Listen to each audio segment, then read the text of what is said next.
Back to zero ang pag-iimprenta sa mga balotang gagamitin sa mismong araw ng botohan. Yan ang tinutukan ni Jam Sisante. Muli nang umaandar ang mga printer sa National Printing Office. Pero ang iniimprenta, puro mga balota na gagamitin sa demo at training lamang. Pag-amin ng COMELEC, hindi pa rin pala nasisimula ng pag-iimprenta ng mga opisyal na balotang gagamitin sa eleksyon 2016.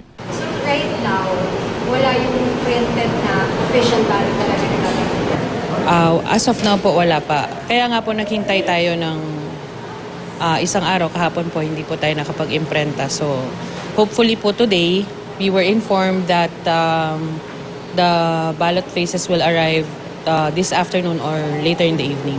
Sabi ni Atty. Genevieve Guevara, ang head ng COMELEC Printing Committee, hanggang ngayon kasi hindi pa handa ang tinatawag na ballot faces. Ito ang digital copy na magiging basihan ng iimprentang balota.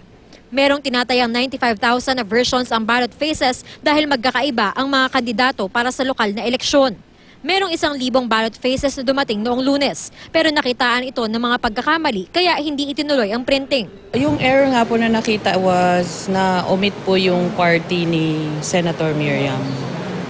So ano po yung ginawa?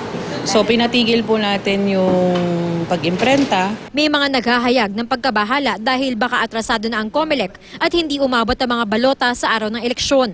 Pero sa kabila ng mga delay at aberya, kumpiyansa pa rin daw ang COMELEC na maiimprenta ang kinakailangang 56 na milyong balota bago ang deadline na April 25. Yung mga unexpected delays, meron po siyang,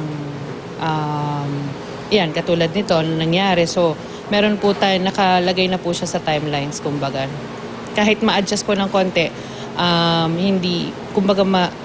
we're seeing that it can still be achieved yung ating April 25 deadline. Jam Sisante, Nakatutok, 24 Oras.